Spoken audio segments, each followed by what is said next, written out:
today's hearing based on the tragic events in Texas.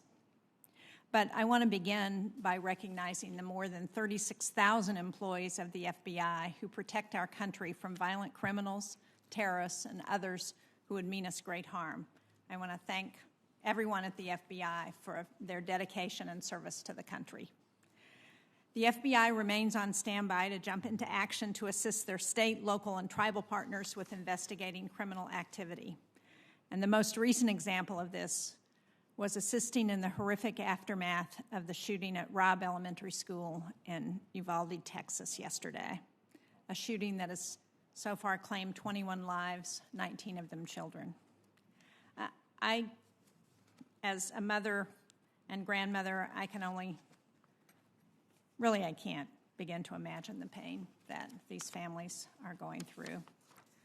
I want to thank the FBI for sending agents in and other key staff so quickly to what I know has been a very difficult crime scene. I understand that the FBI has also made victim specialists available as part of the response, and I hope they're able to remain in this community as long as they're needed. And if this committee can provide resources to help make that happen, please let us know. I know that we don't know yet what motivated this killer. I do know that several of our colleagues have already called for better mental health screening, for enforcing laws that keep guns out of the hands of felons, and for hardening schools. I would agree with all of those recommendations. But I also think Congress needs to act to strengthen background checks and to stop allowing the sale of weapons of war. As my colleague Senator Murphy rightly pointed out yesterday, mental illness is not unique to the United States, but the devastating rate of gun violence is. We can't accept this status quo. The lives of Americans, of our children, depend on Congress being willing to enact meaningful policies to address the scope of this crisis and to keep people safe. Weapons of war enable mass shootings like the one at Robb Elementary, where we don't know the motive, and others like the shooting at Tops Market, where we know the motive all too well. People who are simply going about their everyday lives, whether it's attending religious services in Pittsburgh and Charleston, shopping at Walmart in El Paso, dancing at a nightclub in Orlando, or getting groceries in Buffalo, they were all murdered by individuals motivated by hate. The FBI's budget request of $10.8 billion includes additional resources for combating domestic terrorism and mass violence. We've discussed this topic before here in this committee, yet again and again we've witnessed white supremacists targeting others based on their race, gender, sexual orientation, or faith. Now, we're fortunate that technological progress has given us advances in medicine, science, and manufacturing, as well as improving the ease of how we can communicate with others. But unfortunately, new technologies have also allowed the rapid spread of hate, conspiracy theories, and disinformation to a wider audience, and they've allowed those with extremist views to find a community. I hesitate to call it a community because I think of community as something positive, to find others who share those extremist views. While we should be able to freely express our ideas, it should not come at the expense of someone else's life or well-being. We clearly need to find better solutions and actions to stem future violence, and I know that the FBI will be part of those solutions. Just as the FBI rapidly responds to crisis situations, I believe Congress needs to also find a way to more quickly and appropriately respond to the issue of mass violence, including those committed with firearms and domestic terrorism. I'm certainly ready to work on common sense legislation that I think the majority of Americans can support, and I'm sure that there are many of my colleagues on this committee who will join me as well. So, Director Wray, I look forward to your testimony and to the discussion today. With that, I'd like to recognize the CJS Subcommittee Vice Chair, Senator Moran, for his opening remarks. Chairman Shaheen, thank you very much. Thank you for convening this hearing. Director Wray, welcome back to this subcommittee. I, too, before considering the budget request, like to make a brief word on yesterday's senseless act of violence that stole the lives of 19 children and 2 teachers. My wife and I have had this conversation. It's heartbreaking. The murder of these innocent children is horrific. In a small town, tight-knit community like Uvalde, that's the size of a town I grew up in, I know there will not be a single member of the community who's not touched by this tragedy. Director Wray, I'm confident that you will bring the full investigative powers of the FBI to bear in determining the motives, the warnings, and how and why. I'm also confident there will be an introspection, examining whether all laws, NICS section policies were properly followed, and we await your findings. The FBI is requesting $10.7 billion for salaries and expenses in 2023. That amount is $605 million, or 6% above the FY22 enacted. But as we've seen demonstrated in Texas and in Buffalo and nearly every city across the country, violent crime, including murders, assaults, and robberies, is on the rise. I could give this committee statistics, percentages on the rise of crime, but no one here, especially after yesterday's tragic shooting, doubts that violent crime is a growing problem in our country. We've also seen a dramatic increase in violent attacks on law enforcement officers. This is a matter that I know you, Director Wray, care about deeply. I've seen it in your conversations. I've heard it in your testimony. I experienced it on our telephone call yesterday. And I appreciate your efforts, your care and concern, and your efforts to raise awareness about the violent crime occurring across our country. While I know the Bureau is working to keep us safe here at home, we also face ever-involving threats from foreign adversaries as well. I recognize your job is really endless. There is never enough that can be done. You've repeatedly warned that nothing presents a broader, more severe threat to our ideas, our innovation, and our economic security than the Chinese government. I understand that as of January of this year, the FBI is investigating more than 2,000 cases of Chinese government trying to steal our information and technology, and the FBI is opening a new counterintelligence case every 12 hours. I'm interested to learn about the FBI's efforts to address cybercrime and ransomware. The Bureau made transformational changes after 9/11, and these changes help keep our nation safe from acts of terrorism. Today, changes of a similar magnitude may be needed to combat cyber threats, including threats from both criminal organizations and state actors. I appreciated your comments to the students at the University of Kansas when we were there together this past March, where you emphasized how important it will be for them to bring their talents to the front line of the cybersecurity workforce. Director Wray, I look forward to hearing today about the Bureau's budget, your budget request, and I hope to be able to help you and the FBI address all of the challenges that we face in this country related to law enforcement. The challenges are tremendous. The ones that we saw reminded of again yesterday are at the forefront, but the world is a dangerous place every place we turn. I welcome you to the subcommittee, and I look forward to a somber and sober discussion of the circumstances we find ourselves in. Thank you, Senator Moran. At this time, the chair of the Full Appropriations Committee, Senator Leahy, would like to make a statement. Thank you, Chair Shaheen and Vice Chair Moran, for your comments. Director Wray, we've known each other for a number of years, and I'll just tell you some of my concerns. 21 victims. There's 21 families that wake up in the morning with broken hearts. Those of us who've had, whether we've had children or not, but those who've had children and grandchildren, we think 19 children murdered. But this is gun violence it's an epidemic.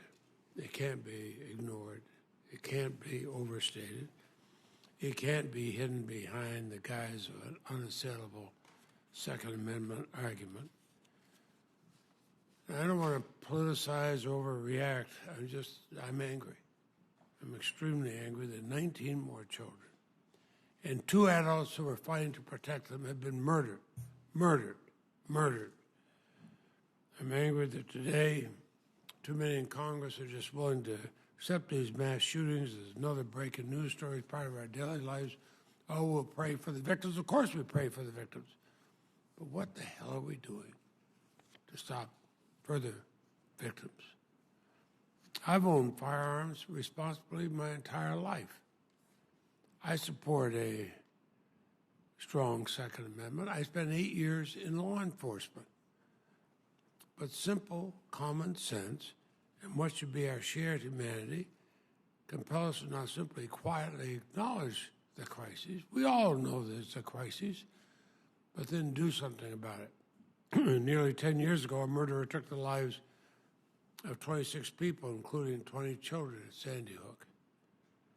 I led the Senate Judiciary Committee's action to advance legislation to help address the epidemic of gun violence. And 2 years ago, as Vice Chairman of the Appropriations Committee, I worked to break through the years-long refusal to provide the CDC and the NIH with resources to simply study the roots of gun violence.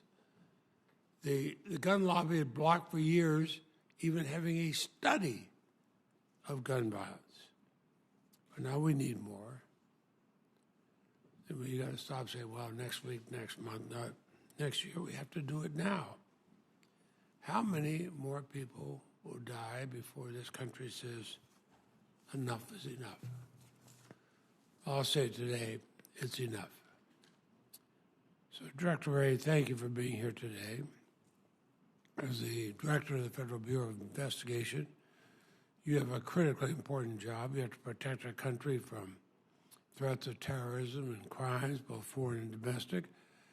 And doing that, while you're doing it, you have to uphold the rights and values that make this a great democracy.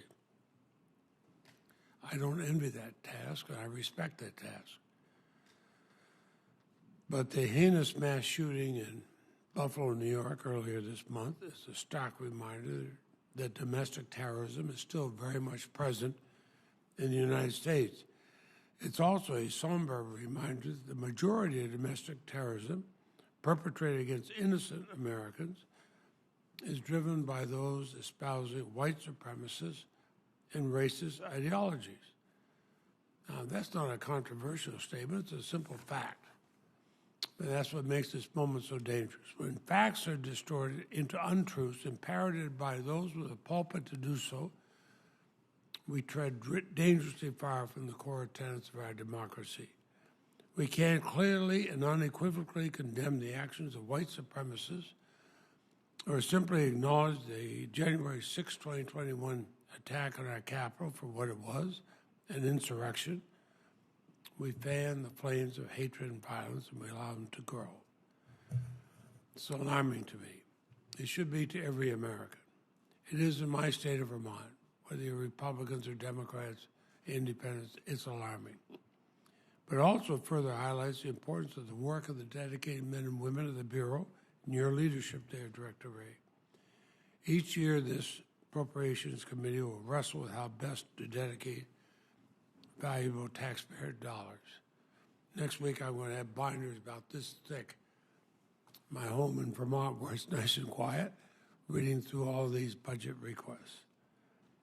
But in exchange, of course, for the money we send, we expect the FBI to confront forcefully, head-on, the threats of domestic terrorism. We expect you to faithfully and fully adhere to the rule of law, to investigate whatever crime is committed, to work with the Department of Justice and state and local law enforcement, to hold the perpetrators of any crime accountable. I stand ready to support you, but I also want you to respond when we have questions, either Republicans or Democrats, on this committee. So I could say a lot more. I won't. I'd rather hear the Director, Chair Shaheen, but thank you for the courtesy. Thank you, Senator Leahy. Director Wray, the floor is yours. Well, thank you. Good afternoon, Chair Shaheen, Ranking Member Moran, Chair Leahy, members of the subcommittee. I know, of course, that we're here to talk about the FBI's budget, but like all of you, I want to begin with what's on everybody's hearts and minds. Yesterday, we got the news that we all dread, including those of us in law enforcement. We do this work for the victims, both the actual victims and the victims we're trying to prevent from being victims. And there's no category of victims that more motivates the men and women of law enforcement, including the men and women of the FBI, than children. And parents got calls yesterday that are too devastating to even fathom, and a community, really a whole nation, was shaken by another horrific mass shooting, this time, once again, at an elementary school full of young kids just days away from finishing their school year. And my heart goes out to the families of the victims and to the entire community of Uvalde. I know that you're experiencing unimaginable pain and trauma, and the entire FBI family feels your heartbreak and stands with you. There will certainly be more that we're going to learn about this heinous attack in the days ahead, and I know the American people, and especially the people of Uvalde, are looking for answers. I do want to acknowledge the heroism of all law enforcement who responded immediately to the scene. For our part, the FBI will continue to work around the clock with the Texas Department of Public Safety and the Uvalde Police Department and our other state, local, and federal partners to assist in any way we can. We are dedicating the full resources of the FBI's San Antonio field office and a whole host of other FBI divisions to helping the Texas DPS and the Uvalde Police, who have the lead in the investigation. On top of that, we're devoting significant national resources, including investigative and analytical resources, evidence response and laboratory personnel, victim services professionals to assist the families of the victims, crisis management and behavioral analysis units. So bottom line, we are absolutely heartbroken about yesterday's tragic events and committed to doing our part to support our partners in the investigation and the community of Uvalde as we begin to try to move forward. Of course, the range of criminal, cyber, and counterintelligence threats we face as a nation has never been greater or more diverse, and the demands and expectations placed on the FBI have never been higher. And before I take your questions, I want to spend just a few minutes talking about the FBI's efforts in some of those areas, namely our efforts to combat terrorism, both domestic and international, and our efforts to help tackle the rise in violent crime. Unfortunately, this tragedy, as well as the recent tragedy in Buffalo and way too many before, reinforce what we in the FBI have been so concerned about for so long, and that is the threat of lone actors who look to attack regular, everyday people going about their regular, everyday lives. And in fact, it's that threat that we continue to be most concerned about here in the homeland. And while it is too soon to be commenting on the motivation behind yesterday's tragedy, and I don't want to get out ahead of Texas DPS, which has the lead on that, as the horrific attack a little over a week ago in Buffalo shows, we've got to continue to stay laser-focused on our efforts to counter violence motivated by hate and extremism. Even on the international terrorism side, we are seeing homegrown violent extremists inspired by groups like ISIS, like Al-Qaeda, acting alone or in small groups and leaving fewer dots to connect and less time in which to connect them. And countering fast-moving threats like these requires a team approach, so we've requested an enhancement not just for additional investigators, but also support personnel to help us perform the important outreach and partnership building that is so essential to countering this threat. The scourge of violent crime, of course, extends beyond mass shootings and beyond crimes motivated by extremist ideology. In fact, rising violence is the #1 concern I hear about from chiefs and sheriffs all across the country with whom I speak just about every week.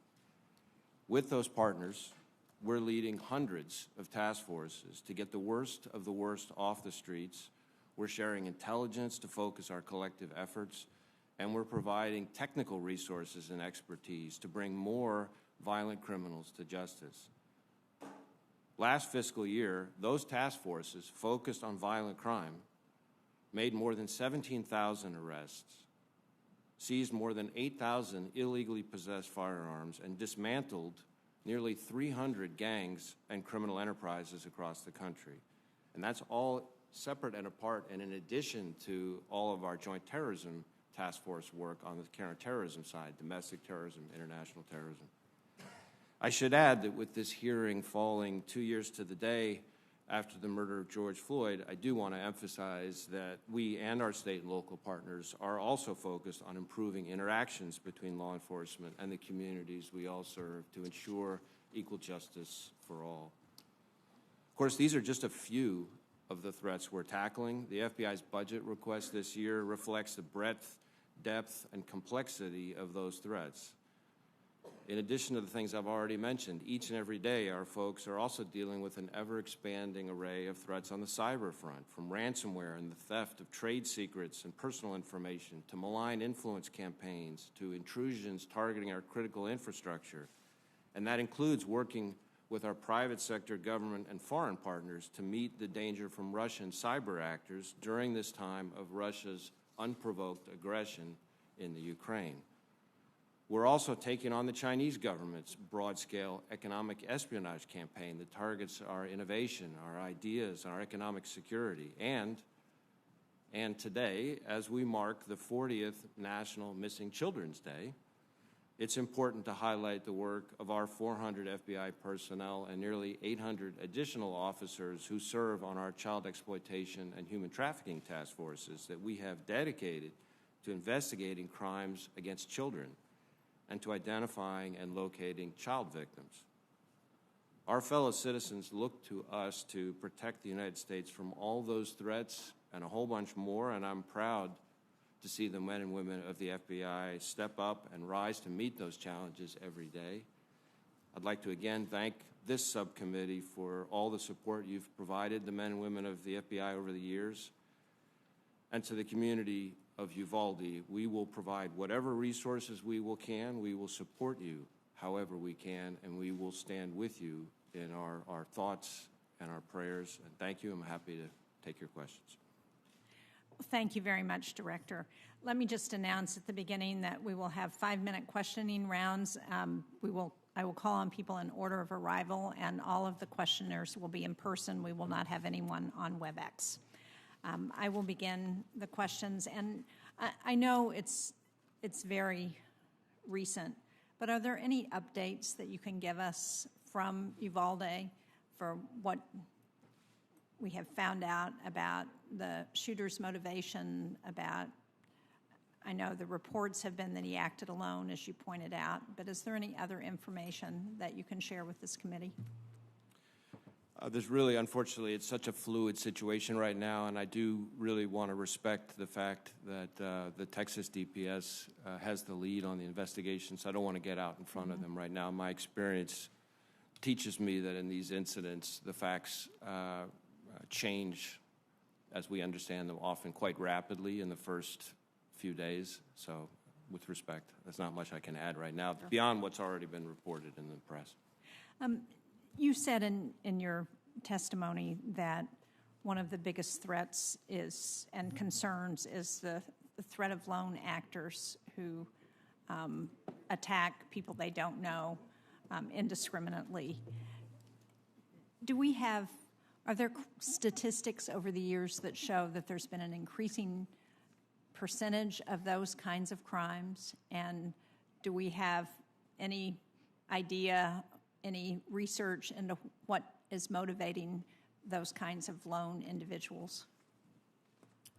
So on the first part, on the statistical side, I don't know that I could quote you statistics right here, but I can definitely tell you that we at the FBI, and I know from my first few months as FBI director, have been highlighting this threat, the lone actors, or effectively lone actors, using readily accessible weapons, attacking what is often referred to as soft targets, which are essentially, as I said in my opening, regular everyday people wherever they're doing their lives.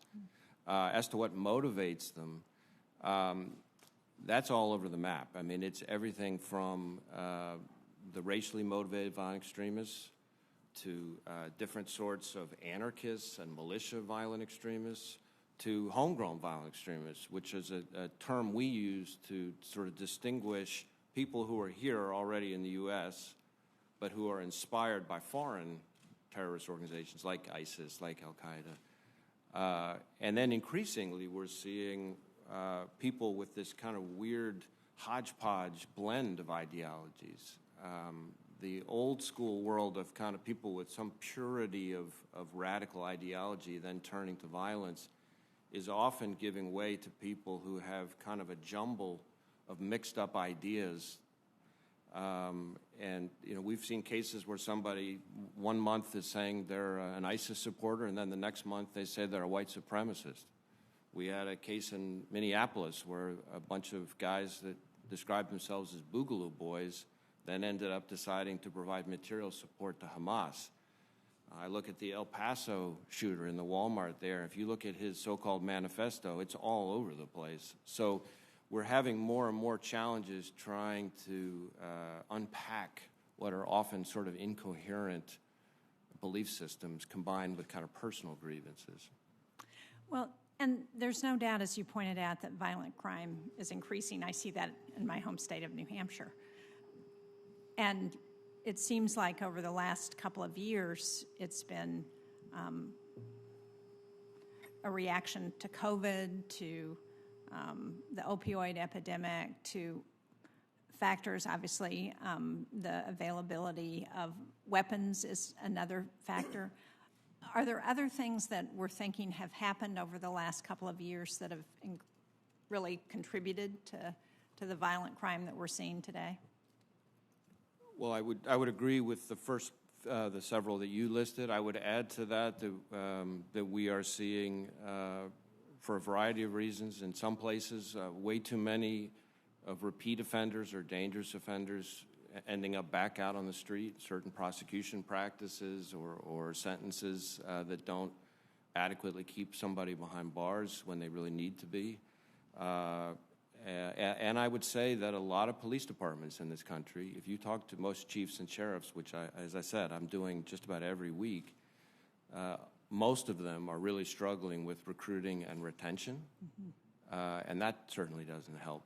So we need to support the men and women of law enforcement because that's who stands between us and the violent criminal element. Thank you. Senator Moran. Chairman, thank you. Director Wray, this subcommittee has invested hundreds of millions of dollars in Stop School Violence Act since its enactment in 2018. As you would know, these programs support school resource officers, hardening of our schools, anonymous reporting hotlines, threat assessment programs, and training for school personnel.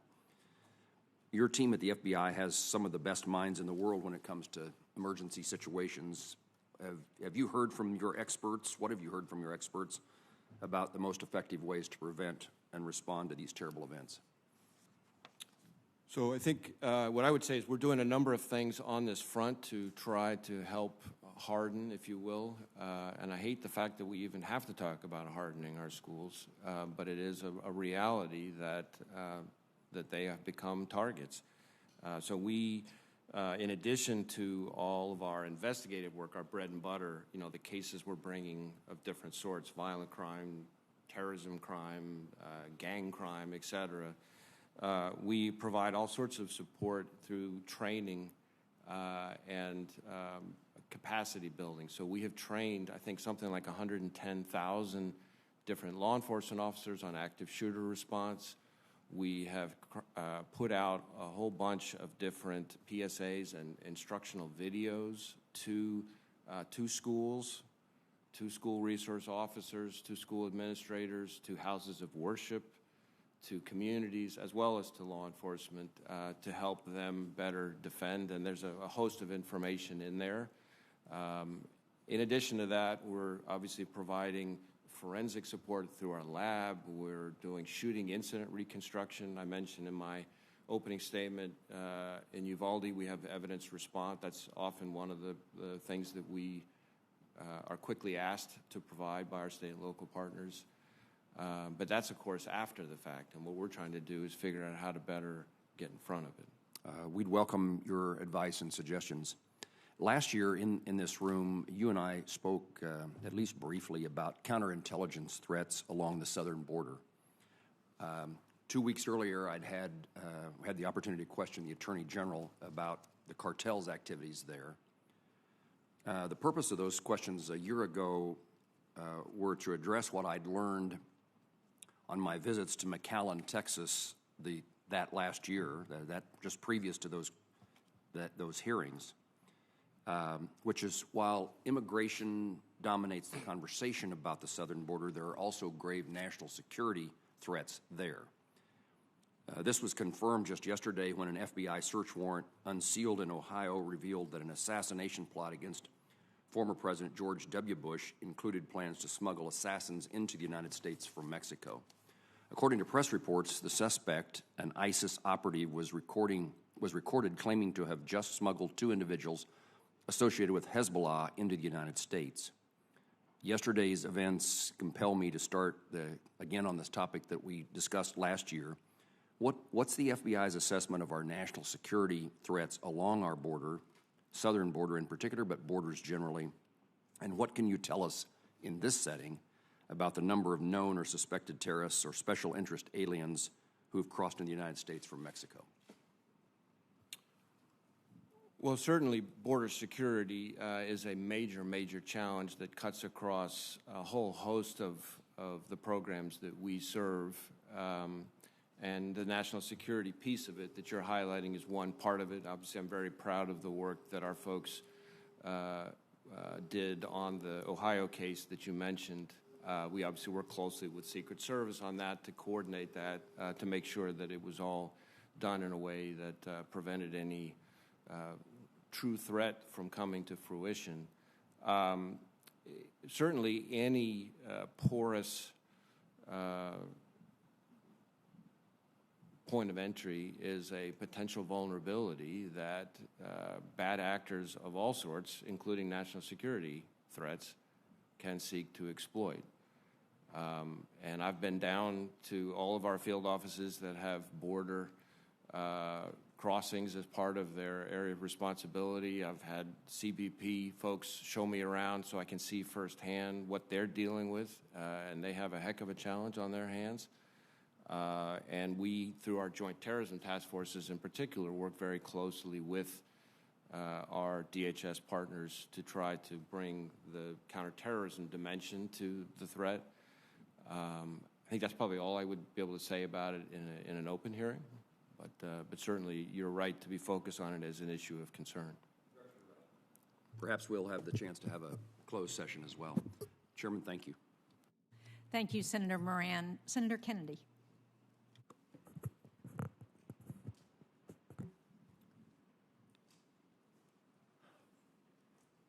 Mr. Director, I remember when you were nominated and confirmed. Boy, was I glad to see you. I believe then and I believe now that you're not a politician. I think your predecessor was. And he and others did immeasurable damage to one of the most important institutions in American government. Because I believe, as you do, that in addition to the DEA, the FBI is probably the premier law enforcement agency in all of human history, and it should be above politics. For the record, who is Michael Sussman? Well, Michael Sussman is a lawyer who is currently involved in a trial by the Durham Special Counsel team. His law firm, Perkins Coie, was counsel to Secretary Hillary Clinton's campaign, right? Senator, I'm mindful, as I think you would expect me to be, that the case is currently in the middle of trial, and while we have agents, and I have assigned agents to work on the Durham team, I want to be really, really careful about not getting into a discussion about a case that's currently in front of a very independent and strong-willed federal judge and a jury right now. So, Well, Mr. Sussman was counsel to Secretary Clinton's campaign, and we also know that he was the source of the information provided to the FBI that the Trump campaign had a back-channel communication to Russia, which we now know isn't true. Is it true that Michael Sussman, a partner at Perkins Coie, counsel to the Hillary Clinton campaign, and the source of this information about the allegations regarding the Trump campaign, is it true that he had a badge that gave, an FBI headquarters badge that gave him special privileges in entering the FBI building?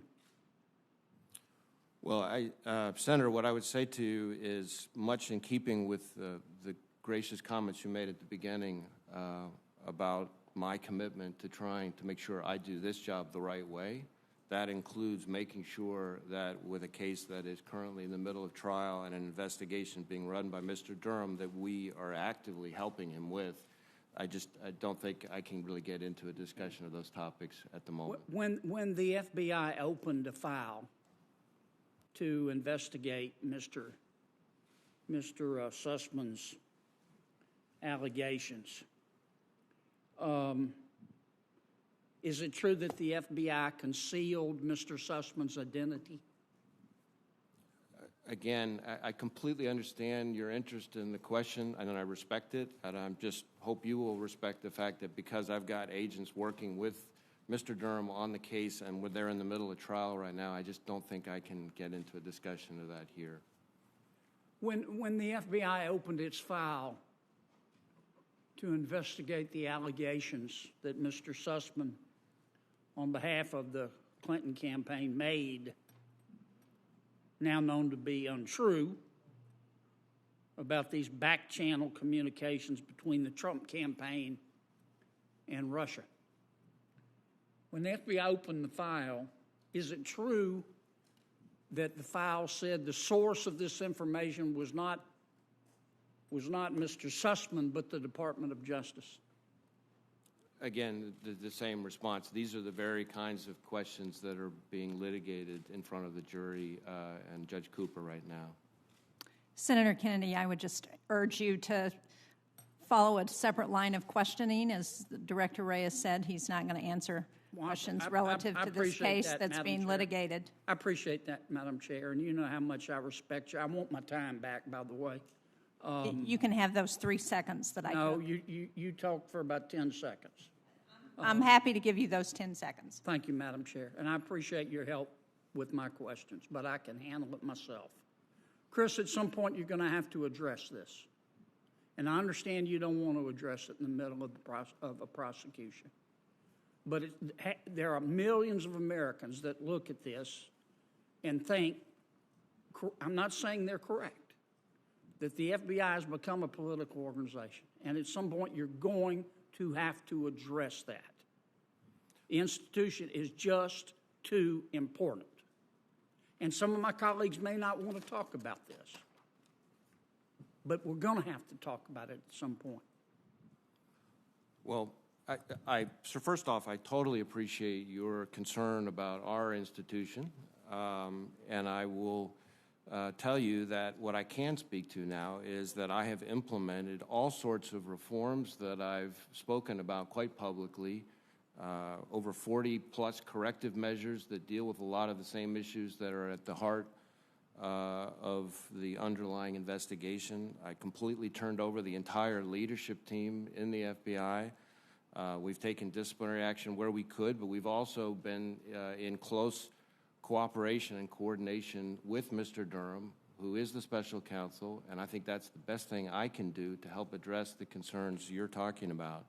As to the FBI's reputation, I will tell you, having been to all 56 of our field offices, now almost all of them twice, having been to New Orleans just earlier this month and Baton Rouge just shortly before that,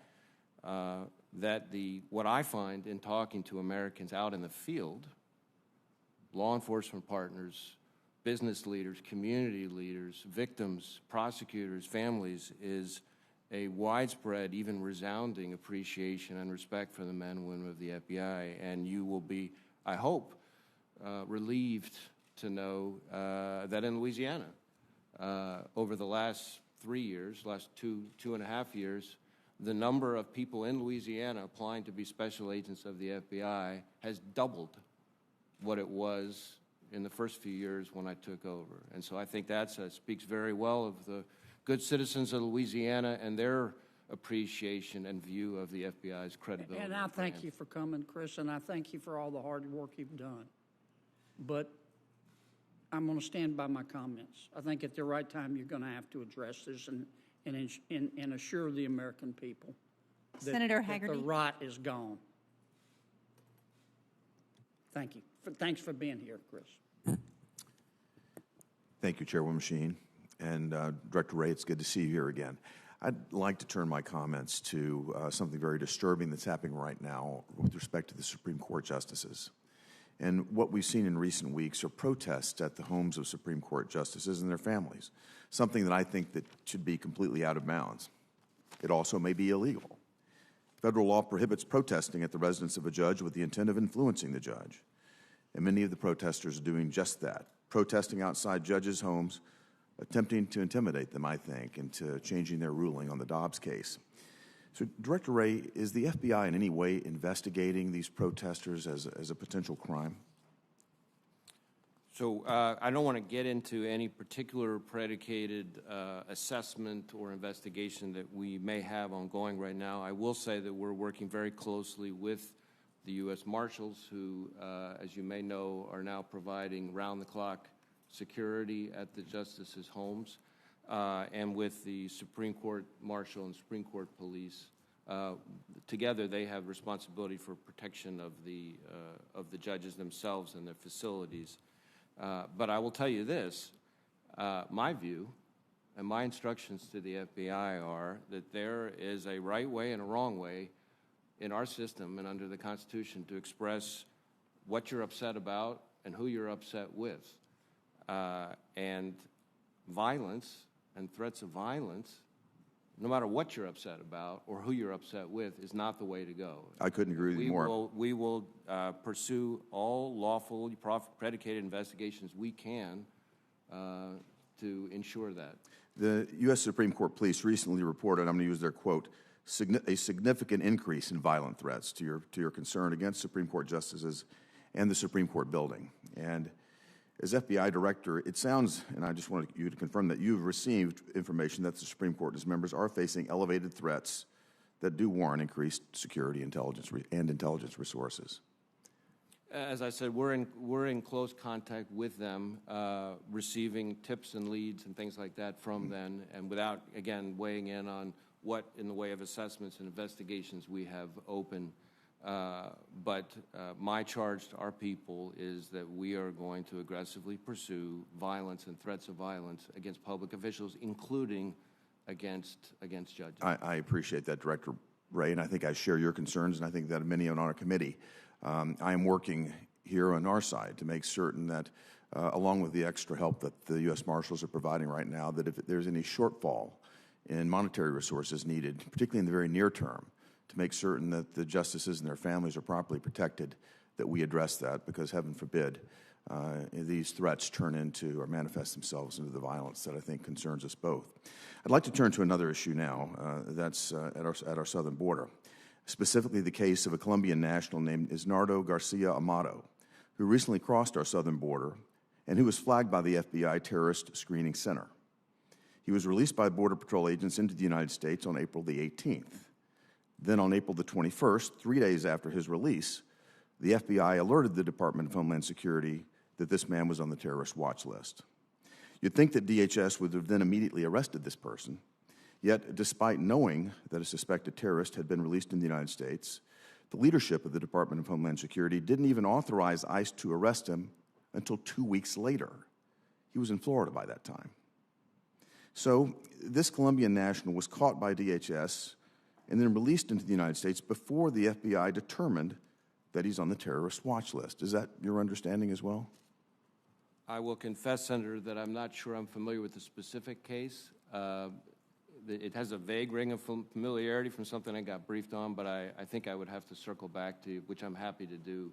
I'd appreciate that. You can see my concern, though. And I guess my broader question is, in your view, if this were to happen, does that jeopardize American safety to catch and release border crossers before the FBI has had the opportunity to make that determination as to whether or not they're terrorists? Well, certainly, I think we need to have close lash-up between FBI agents on the Joint Terrorism Task Forces, especially in the border states, with their DHS counterparts, who have a very tough job, those folks, those CBP folks down on the line there that I've met with.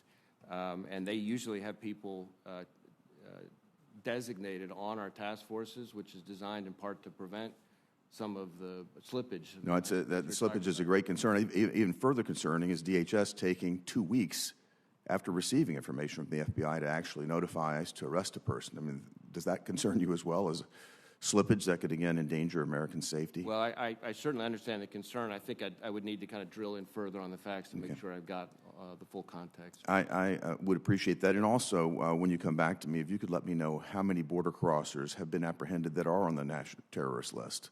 I'm deeply concerned about this. When I went to the border myself about 6 weeks ago, I was informed that 157 different nationalities have been apprehended at our southern border in the past year. That's a deep, deep national security concern, and I would very much appreciate your following up with me in terms of what's known, and also if you have any estimates on what's not known, because I would think that's an even greater concern. Are those people that are coming here using the border, as Senator Moran talked about, for some very nefarious purposes? Thank you. Thank you, Madam Thank you, Senator Haggerty. Senator Capito. Thank you, Madam Chair, and thank you, Director, for being with us today. We are going to be asked to consider legislation, I believe, tomorrow regarding domestic terrorism, and much of your statement, written statement, was devoted to the topic of domestic terrorism.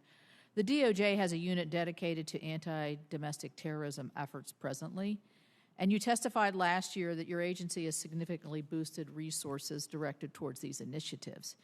Can you elaborate on the FBI's existing initiatives on domestic violence or domestic terrorism prevention and investigation, and how you're already working with existing agencies and departments? And I would say that one of the fears that I would have with this legislation before us is that we're creating more stovepipes of information that in reality could slow the flow of information and accuracy of that. So I'd like to hear your comments on that, please. Well, I would probably decline to weigh in on the legislation itself, as is our usual practice. Okay. But as to, you're right, that we are doing a whole lot on domestic terrorism already. We have, I think, over the last few years, and this really started, I would say, in summer of 2019 and kind of has just continued since then. We have, I think, more than doubled our domestic terrorism caseload. We have, I think we're now up to about 2,700 domestic terrorism investigations. They cover the waterfront of different types. We have also created a domestic terrorism hate crimes fusion cell to bring both of those kinds of expertise together. We've had some very significant plots disrupted using those efforts. We have our joint terrorism task forces in all 56 field offices. Right. That's about 4,400 or so investigators. They're working on it. But I will also say in our budget request before the subcommittee, we are asking for more resources for domestic terrorism. That's separate and apart from any legislative effort, just in our FY23. Where would you say those extra dollars, which parts of your investigative domestic terrorism arm would you see need to be increased budgetarily, or is it just an overall? Well, I would say it's two things. It's investigators and tools, technical tools. Increasingly in the domestic terrorism space, much like in other criminal arenas, the terrorists are reverting to use of technology that makes it harder and harder to connect the dots, and so that's a part of it. But the other thing is we have, in the short run, had to sort of surge resources to handle that domestic terrorism caseload. And as I mentioned in my opening statement, I do not think we're in a position where any of these other threats, the traditional violent crime threat that I hear about from chiefs and sheriffs all the time, the international terrorism threat that has absolutely not gone away. Right. That had slightly abated during COVID, the foreign terrorist threat, but especially in the wake of the withdrawal in Afghanistan, I think we, the FBI, are going to have a bigger and bigger role on the foreign terrorist threat. So partly our budget request is designed to make sure that the sort of duct tape approach that we've been using for the last 18 months to 2 years is not the way we have to continue going forward, so we can have a longer standing commitment to the domestic terrorism load. So a more robust and wider reach, and Right. that's, and you're not taking from something else Correct. to put that into your. I'm curious to know, and I think the American public would like to know. I have no idea what the answer to this question is. I think I know. The tragedy in Texas. What role does the FBI play in this, or do you play a role in this? So we're in a support role. We are, so Texas DPS, Texas State Law Enforcement Agency, which is a terrific partner of ours, and the Uvalde Police Department, they have the lead. We're in support role. Now, our support takes all sorts of forms. So we have investigative resources, analytical resources. We have lab personnel doing evidence Right. response. We have other kinds of forensic response. We have victim services professionals, as I mentioned to the chair, who are helping the families and of the victims. We have crisis management teams, behavioral analysis teams. So we have a whole host of things down there, and so while it's a formidable footprint and engine, it is, at the end of the day, in support of our great state and local partners. Well, thank you for that, and thank you for those agents that are working in that support. This is very difficult, I'm sure, for them as well. And I would just like to add, just very briefly, the local offices that I hear from, my Charleston, West Virginia folks, I just want to thank them and you, because they're very tied to us. I'm sure all of us have heard from our local offices in this time of sort of uneasiness. And I just really appreciate the efforts with which they go to include me, my family, and others that might be in precarious situation from time to time. So please extend my great gratitude for that. Thank you. Thank you. Thank you, Senator Capito. I'm going to turn the gavel over to Senator Collins to ask her questions while I go vote, and either Senator Moran or I will be back shortly. Thank you very much, Madam Chairman. You know how much I like having the gavel. Director Wray, thank you, first of all, for being here today. Your agency is so important in so many areas, in so many ways. All of us are clearly horrified by the vicious killings that occurred yesterday. And I want to ask you about one approach that's been taken and get your judgment about it. The state of Maine is among some states that have enacted statutes that we call either a red or yellow flag law. And the law in Maine, which was developed in consultation with a wide range of groups, essentially allows the court to have the police temporarily confiscate firearms from someone who is deemed to be a danger to either him or herself or to others.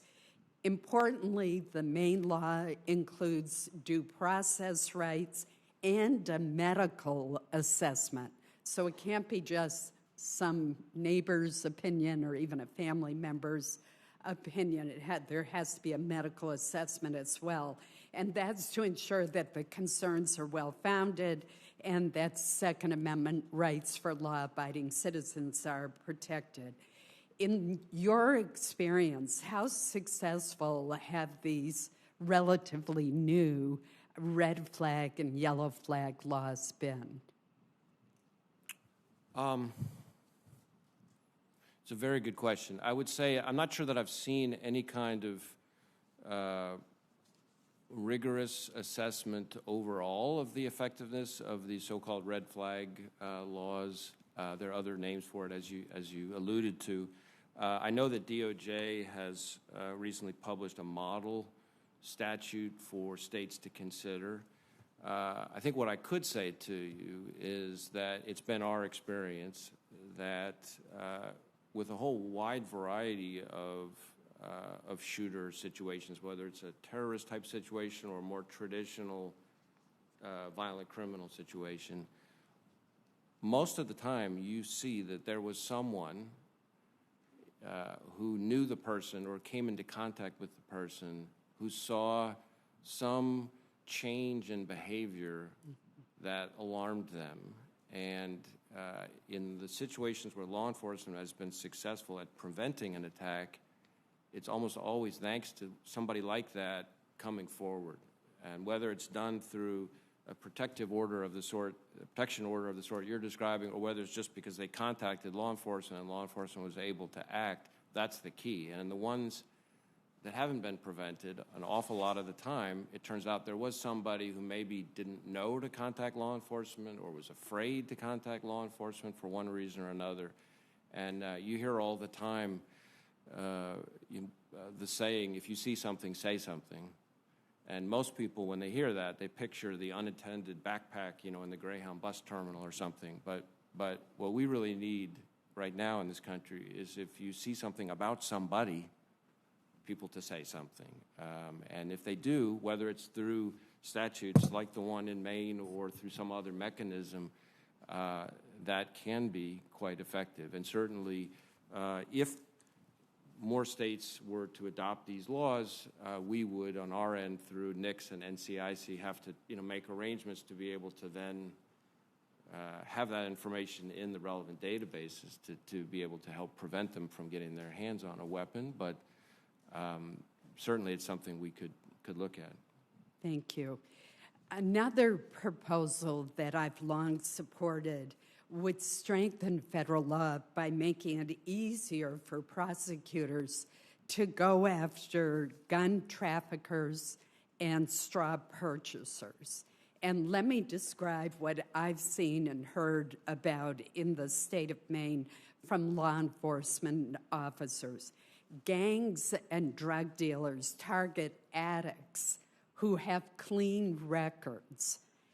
So they then ask them to purchase guns for them, and they swap heroin or other drugs for the guns.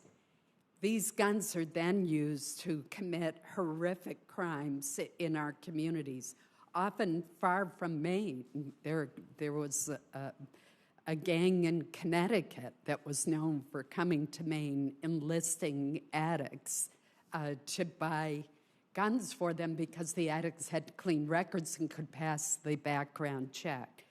So this Congress, I once again joined my colleague, Senator Leahy, in reintroducing the Stop Illegal Trafficking in Firearms Act. And we would create a new criminal offense for straw purchasing. Right now, it's essentially treated as a paperwork violation, a slap on the wrist. Instead, we would make these crimes punishable by time behind bars. What is your opinion of closing that straw purchaser loophole that allows for criminal gangs to access guns when they could not buy them themselves because of their own criminal records?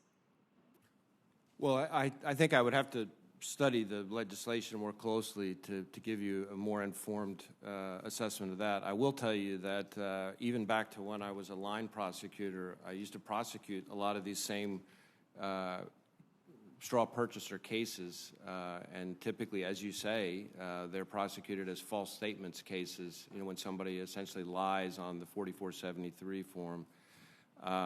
And just as you say, what you see over and over all is violent gang members who enlist people who are down on their luck for one reason or another. Either they're, as you say, they're addicts, or they're financially in distress, And so the money that comes with it, when they get paid to be the straw purchaser, they take advantage of people who are down on their luck that way.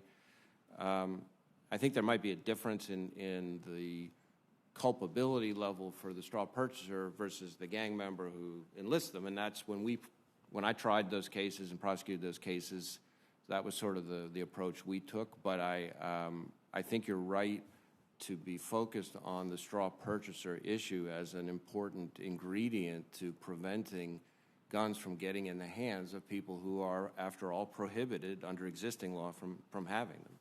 Right. I actually feel bad for many of the straw purchasers because they frequently have serious substance abuse problems, and they're being manipulated and used by these gang members.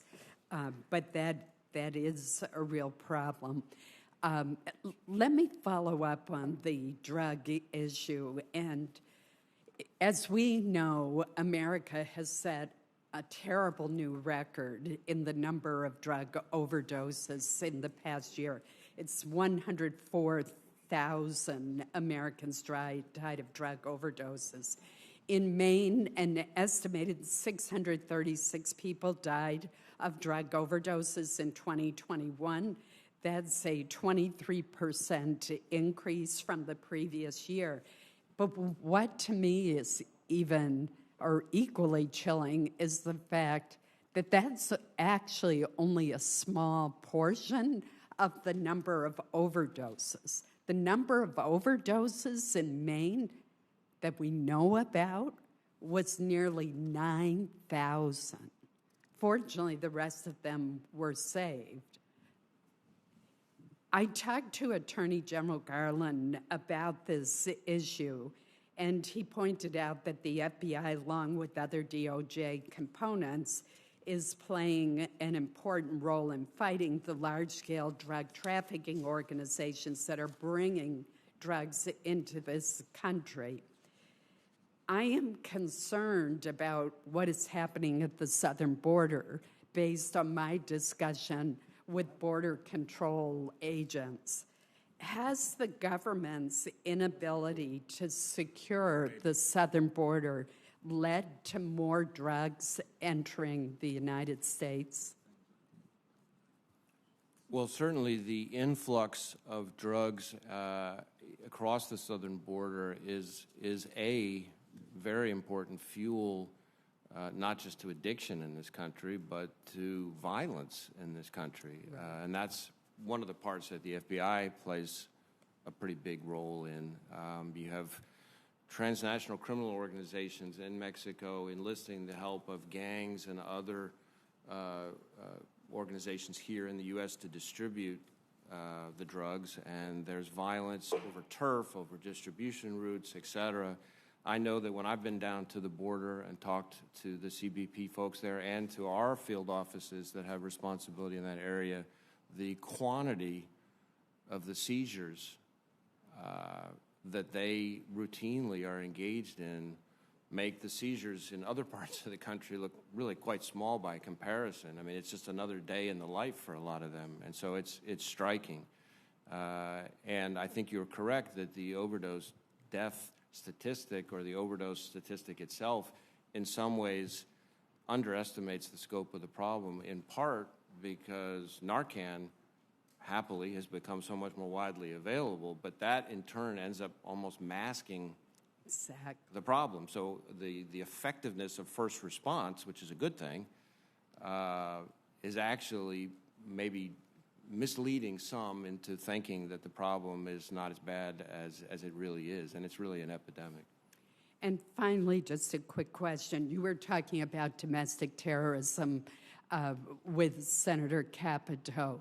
Would you agree that the sources of domestic terrorism include groups and ideologies on the left, on the right, from overseas, such as ISIS? In other words, there's not just one ideological source of domestic terrorism, is there? Certainly, when we look at domestic terrorism, we focus on the violence, and we're sort of ideology agnostic, if you will. and the terrorism, the domestic terrorism threat we see covers the waterfront from people. We don't use terms like left and right, but we see the racially motivated violent extremists. We see militia violence and anarchist violence.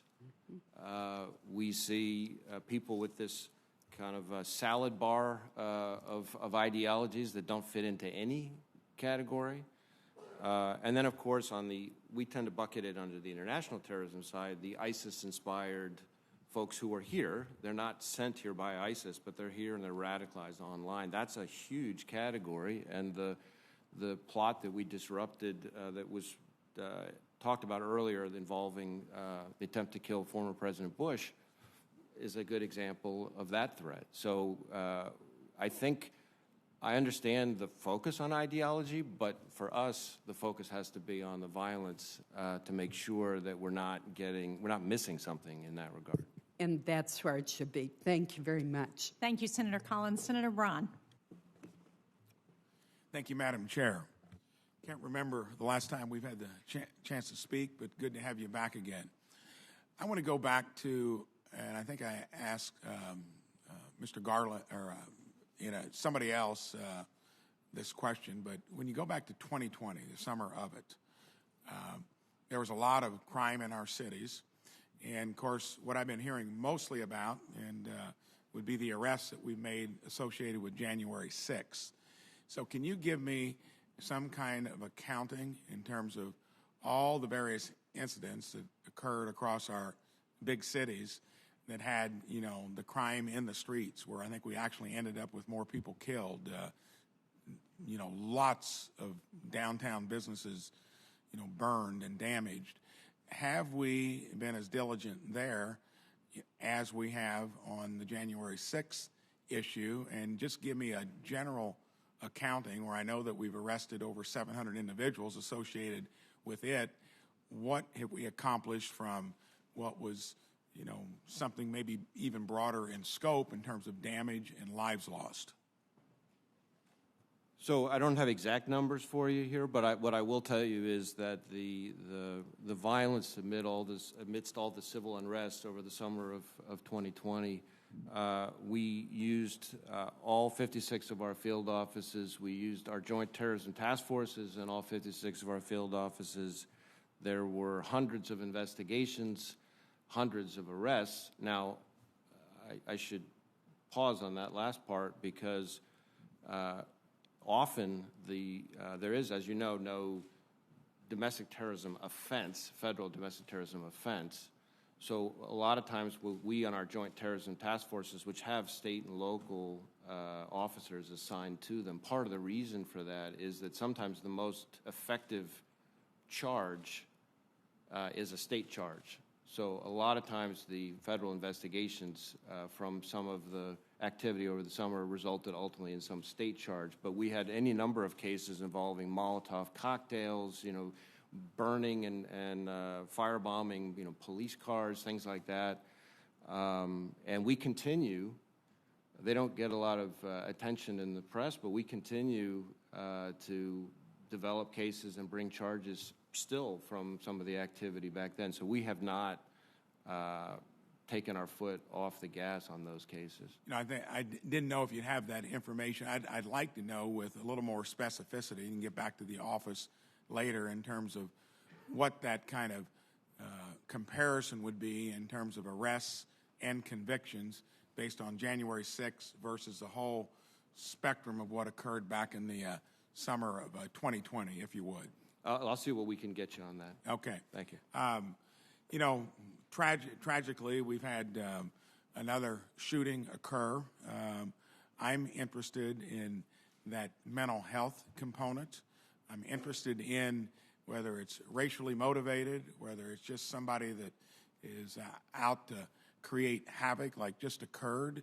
What are we doing that takes information that in many cases is broadcast as aggressively as being in a manifesto? Maybe not that direct, but we pick up always after the fact that there's been some telegraphing of what might happen. So are we doing what you think needs to be done to kind of figure out what might occur when we find out after the fact that there's generally been information out there from as obvious as a manifesto to maybe a lot of indications that this could happen? Are you happy with what law enforcement is doing across the board, especially the FBI? Well, I'm very proud of the hard work of the men and women of law enforcement, not just the FBI, but our state and local partners who bear the primary burden for a lot of what you're talking about.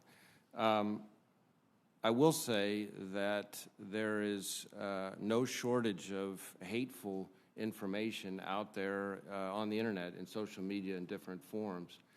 And we, the FBI, don't just go out and kind of monitor social media sort of passively looking for stuff. We rely on proper predication and then pursue it. So what that really gets back to is the exchange that I had with Senator Collins about the importance of having the public come forward. You know, I used the saying that used to be applied in a different context: if you see something, say something. What we need, what law enforcement needs, is the public, neighbors, school teachers, relatives, friends, classmates, whoever, the people who are likely to see somebody's behavior online and see it change from just being somebody just blowing off steam to taking a bit of a turn. And that's often the same person who would know this person's not only just taken a really dark turn, but this person I know, you know, this member of the public, has weapons in his or her home. And calling law enforcement. And when that happens, that's when we're most effective. And we need to try to encourage more and more of that, which is why our NTOC, our public access line, if you will, gets millions of tips a year, and we're frantically trying to push those out when we get them. I think whatever observation tools you use, whatever algorithms might be in place, that it's kind of disappointing that so often we hear that was there, and we just needed to do a better job of ferreting it out. May I have just another few seconds for a quick question?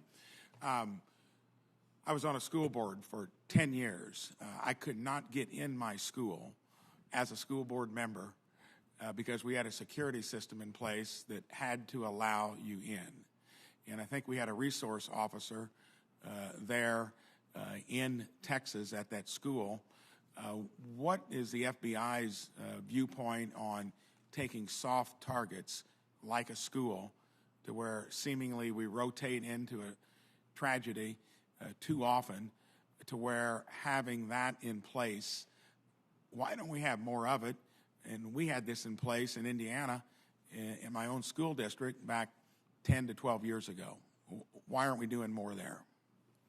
Well, I think a lot of those are judgments by individual school systems and school boards that may be based on resources, other things. I do know that we on the FBI side have tried to help heighten the awareness of things that they can do to better harden the schools. We've put out PSAs, videos about to better harden the school environment. There's a lot of thinking that has improved in law enforcement and security over the last 10 or 15 years about the best way to protect an otherwise soft target like a school. And so we're really trying to get the word out so that they have the information they need to take some of those actions. And so as to why an individual school may or may not have chosen a particular security measure, that probably depends on the school system. Thank you. Thank you, Senator Braun. Senator Graham. Thank you, Director, very much for coming. The budget request is how much % over last year? I don't have the percentage for you right now. I know that we didn't get quite what we had hoped for last year. Mr. Chairman, what is that number? Do we know? Madam Chairman? 6%. Okay. What's inflation? Too high. More than 6%? I think so. Yeah, okay. I think so. So what I want the American people to know is that the budget request for the FBI is below inflation. Do you agree with that?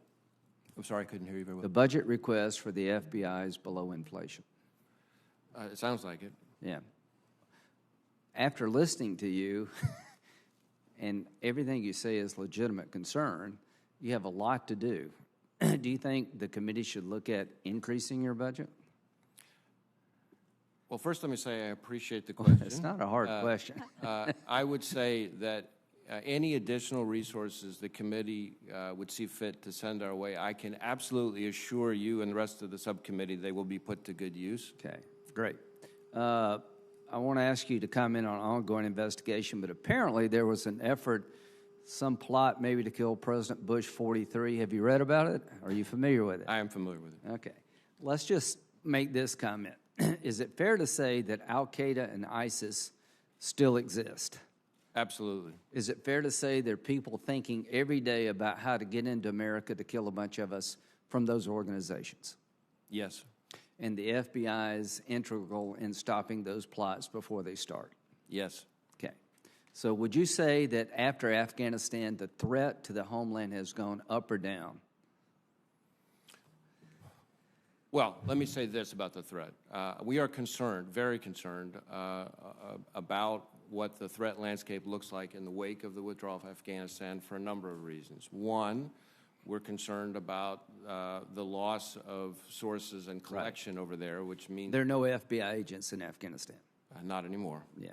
Or at least not that I can... Yeah, well, I hope discuss. they're not for their sake. So we're concerned about less source coverage over time, and I think Director Burns has testified, just as a matter of fact, that we will lose collection. Just put a fine point on it, because I don't have much time. Our withdrawal has made us a lot less aware of the threat coming from Afghanistan than before we withdrew. That's a fair statement, right?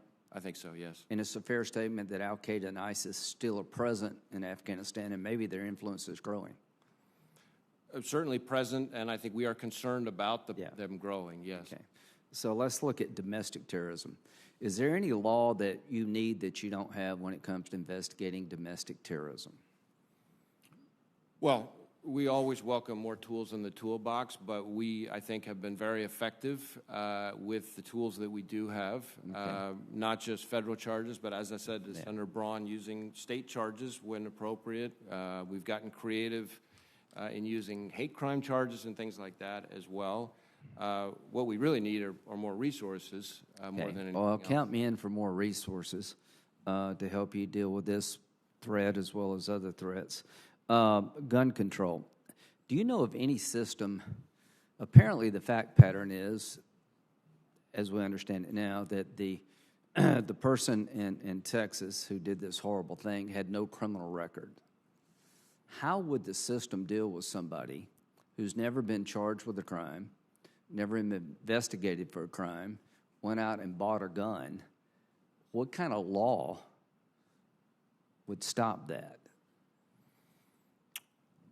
Well, we don't know all the facts yet. Yeah, but let's just assume that fact pattern. But there are, depending on the individual, there are other prohibitors in 922 besides. Here's the point. If there's something we can do to deal with this particular situation that we're not doing, can you get back with us? I'd be happy to work with the committee. Okay, I think there's no one single answer to okay, all well, of this. I'm open-minded to ideas. So finally, from the FBI's point of view, you've been following the Sussman trial, I would assume? Yes. Okay, well, he's in trial. But let me just ask you this question. A lot of Americans are concerned with the fact that a campaign lawyer for the Clinton campaign could go to the FBI and provide information to the FBI that led to an investigation of the opposite party, and it seems to not have held much water. Can you understand why people would be concerned about that? I certainly understand why people are concerned. And the Horowitz review of the Crossfire Hurricane, you're familiar with his findings, the Inspector General. Yes. This is your chance to tell the American people that you're going to make sure that never happens again, and you're dedicated to making sure that, for whatever reason, there are no more Carter Pages investigations that seem to have gotten completely off the rails. So I will put the Sussman case to the side for the moment because I don't want to comment on a case Sure. that's in front of the jury right now. But let me say this. What the conduct that is described in the Inspector General's report I consider to be utterly unacceptable and also unrepresentative of the FBI that I see every day. And my firm instructions to our people are that we need to make sure that that never happens again. And we have implemented over 40 corrective measures that go directly to the things that are described in that report. We've made changes of the entire leadership team in the FBI. And the FBI that I see today in 2022 is very different from what's described in that report. Thank you. Thank you, Senator Graham. I have another round of questions. I assume you do as well, Senator Moran. I want to talk about something that we discussed a little bit on the phone this week, and that is the whole task force klepto capture and what we might do to address not just Russian officials and oligarchs' circumvention of sanctions and export restrictions, but also what needs to happen to address the ability of transnational crime organizations, corrupt officials in places like Russia, from being able to park their money in our financial system in the United States and the West, and what we need to do to prevent that. And I want to start with the fact that we provided the FBI with over $43 million in supplemental funding for the task force klepto capture as part of the 2022 omnibus. Can you talk a little bit about how you're using that funding and what else we ought to be thinking about as we're looking at how we address the ability of criminals to use our financial system for their own benefit? Well, first let me say that those who've been profiting from corruption in Russia and treating the world like it's their playground by evading sanctions are people that we are coming after and working closely with partners not just across the federal government, but also with a whole host of foreign partners. And obviously the new klepto capture task force is an integral, really at the heart of that effort. And we've had some success already in freezing bank accounts, luxury yachts, artwork, things like that. Sometimes that's through enabling the FBI provides information to a foreign partner and they're able to take action to seize or freeze, and sometimes it's through us using our own authorities. We're also going after, and this is important, and it goes to something I think that you and I talked about on the phone. It goes to not just the oligarchs, the sanctioned individuals themselves, but to the whole ecosystem or infrastructure that they rely on, the people that they may have on their payroll, the people that otherwise enable them to engage in the corruption and the sanctions evasion. And that's an important part of it. As to the funds, the $43 million that you referred to, for which we're very grateful, we're using that in a variety of ways.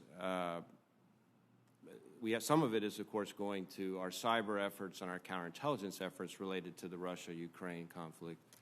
But we are using it part for our agents and personnel on the klepto capture task force, as well as, and this is an important piece, our pursuit of the cryptocurrency, because that's an important ingredient for a lot of the bad actors here, many of whom think that they can hide behind the anonymization that exists with virtual currency, and they're not as clever as they think they are, but we have to continue to evolve our own technologies and tradecraft to be able to go after them, and we've made some very significant seizures of cryptocurrency lately, working with the Department of Justice, and that's going to be an increasingly important part of this going forward.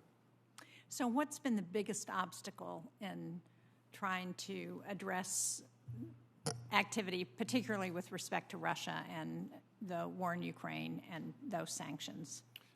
I think I would say that the biggest challenge that we face is a lot of these folks are pretty savvy about relying on opaque other foreign jurisdictions.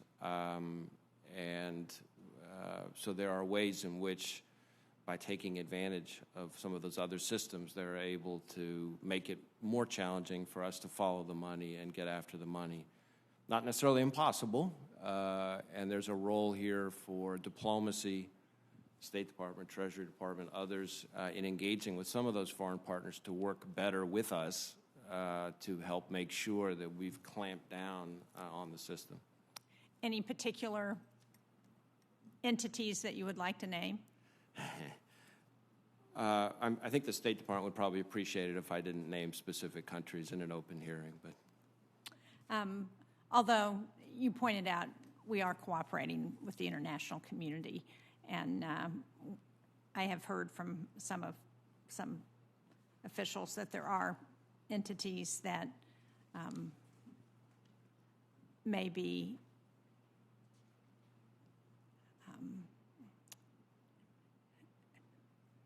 part of other countries where countries have cracked down in country, but those entities where they still have significant interests may not have provided the same kind of crackdown. Is that, I mean, I'm being pretty opaque here in the way I'm describing it. Right, no, opaque is the right word, both for the way we have to talk about it, but also what's in some of these countries. I will say there have been quite a number of countries where we've gotten more cooperation than we might have, in years past. So I don't want to make it sound too bleak. We've had a number of partners that have taken, for them, more aggressive action than we would historically have seen. And that's, I think, a measure of the international community being so appalled by what Russia's up to in the Ukraine.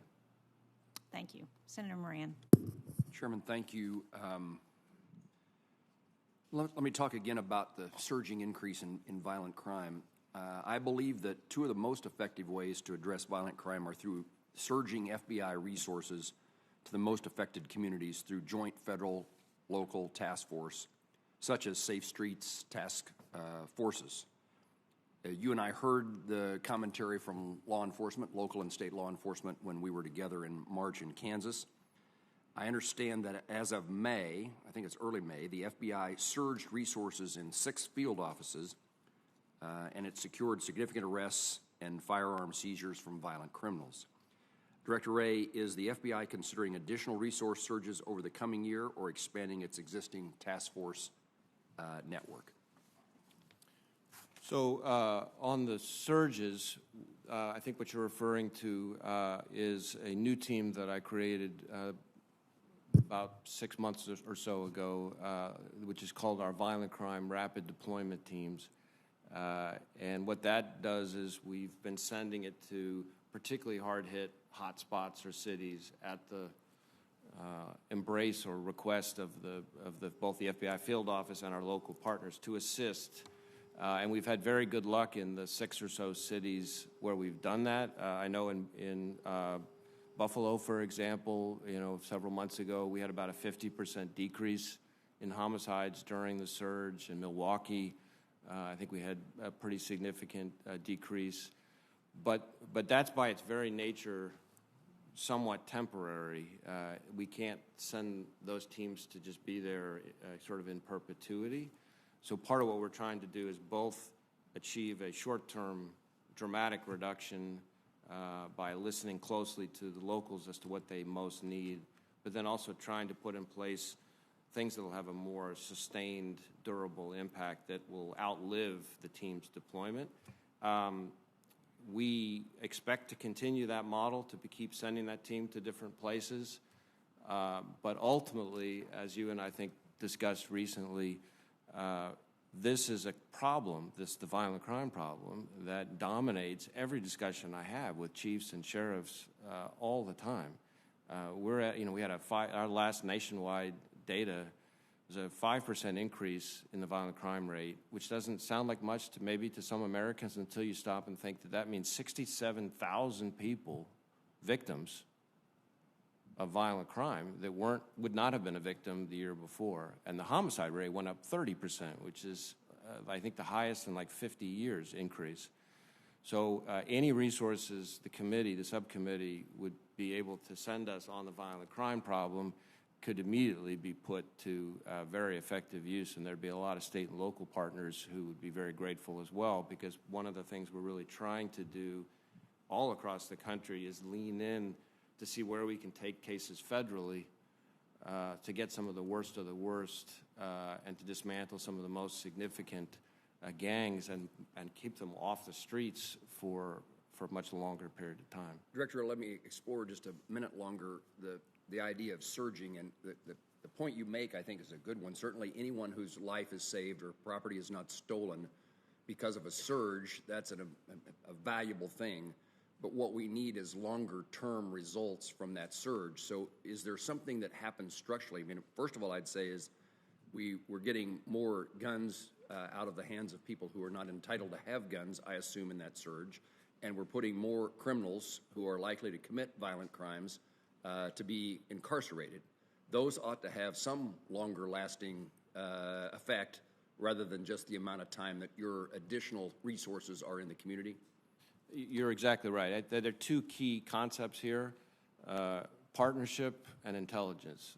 Partnership meaning it's got to be a team effort. It's got to be, how do we put the FBI's two together with the state and local law enforcement partners and ATF and DEA and marshals, put one agency's two with another agency's two and have it equal more than four, right? How to get a synergy where the whole is greater than the sum of the parts. So partnership is key. And then the second piece, intelligence, is when you hear intelligence, really what you should take away from that, what Americans should just take away from that is that's better understanding the problem in order to prioritize going after the thing that's really driving the violent crime in order to have a longer lasting impact. So that might mean identifying particular gangs that are wreaking havoc on a neighborhood. It could mean a particular neighborhood that is disproportionately being fought over by Team 2 gangs. It could be any number of things, but if you get good intelligence and then the partnership acts based on that intelligence with a strategy, that's how you get an impact that lasts longer. Works that way.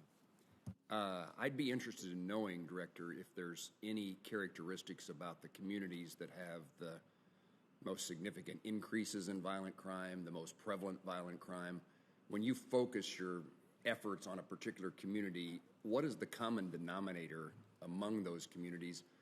And then perhaps we can try to deal with the underlying reason that a community is experiencing that increase. You know, violent crime is, by its nature, unfortunately, a little bit different everywhere. And that's why we really have to take not a one-size-fits-all. And so what I mean by that is, in one community, it might be a particular neighborhood gang that has just run amok. And if you really drill down, you may find that the homicide rate is being disproportionately driven by that one gang's activity. In another community, there could be a rampage of commercial robberies or carjackings, and that's what's really driving it. In another place, it could be a particular neighborhood or a particular corridor on a highway that's part of a drug trafficking route. In another place, it could be, and this is something we are seeing in a lot of places, too many repeat dangerous offenders who are either out on bail or who have been not serving very long sentences. And the only thing more frustrating to law enforcement than having to arrest somebody who should be behind bars is having to arrest the same person over and over and over again. That's a good point for that. That's something that can be pursued. That's a concrete path that could be advanced. Let me.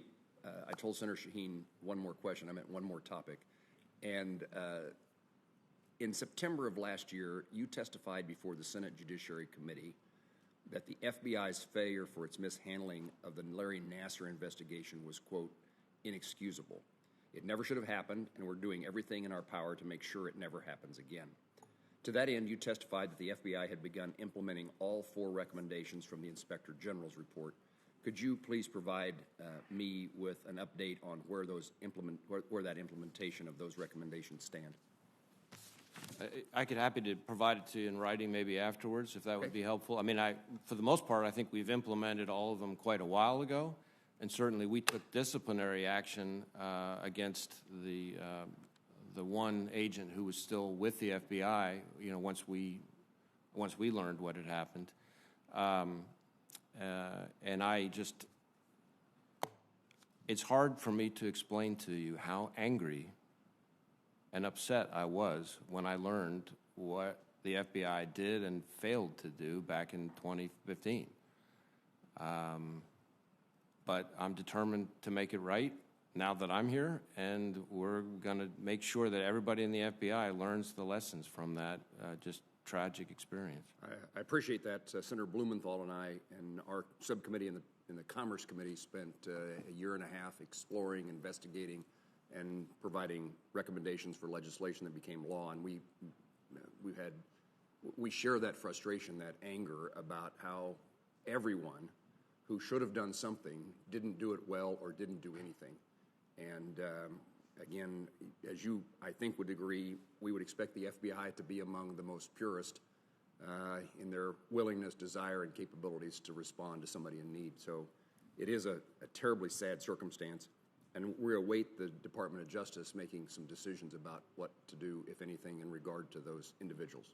And just to be clear on that part, we don't, that's really between the Inspector General and the Department of Justice. I wasn't suggesting it. It's a question I asked the Attorney General, but I wanted to highlight it for perhaps, when he reviews your testimony, he will know that he's been questioned once again about this topic. Thank you, Chairman.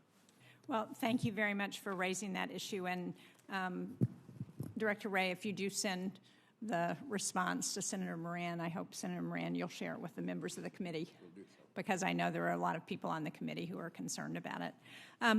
Your final exchange before that issue raised a question for me, because you were talking about the federal crimes that you're investigating. And as we know, the top law enforcement official in our states when it comes to federal crimes are U.S. attorneys. And I have been very troubled by the delay in getting U.S. attorneys in place across this country. And I just wondered if you could speak to what happens if we don't have somebody in that role, if we have somebody who's just acting, or that U.S. attorney has not been officially put in place to take charge of those investigations, and what kind of challenges that presents as you're trying to bring a case before court. Well, I want to be a little bit careful here. What I would say is the acting U.S. attorneys around the country, in my experience, are some of the most dedicated, most seasoned, most capable prosecutors, federal prosecutors that are out there. And I know a number of them personally and have enormous respect for them. Having said that, it is helpful to a U.S. Attorney's Office and to a law enforcement community to have a Senate-confirmed, presidentially appointed U.S. attorney, because at least in some districts, that's what's required for important initiatives to be pursued, for sometimes important personnel changes to be made in an office. Having served in a U.S. Attorney's Office and having been Assistant Attorney General dealing with all the U.S. attorneys, in my previous time in government, I know that that there is a level of ability to take action on certain kinds of things that I think is a little bit easier, certainly, for a permanent U.S. attorney. But I also want to be very clear that I think the acting U.S. attorneys that are out there are doing a terrific job, and they're working really well with our field offices. I appreciate that, and I appreciate the importance of reinforcing the job that those acting U.S. attorneys are doing. But I would just argue that at this time, when we're facing a lot of challenges with respect to increased criminal activity, that having the top decision maker in those offices is really critical, and we need to urge the administration to move those people if they haven't been nominated, and members of the Senate to to approve them so that we can get people in place, so that we've got everybody on the ground that we need in order to address the challenges that we're facing when it comes to crime. May I make this bipartisan, please? Please do. I would join the chairman in making the request to the administration, and I suppose the Senate, should they be nominated, to act expeditiously to get us our U.S. attorneys, which are absent in many places, including my home state. Yes. Thank you. Thank you very much, Director Wray. If there are no further questions this afternoon, senators may submit additional questions for the official hearing record. We request the FBI's responses in 30 days, and this subcommittee stands in recess, subject to the call of the chair. Thank you.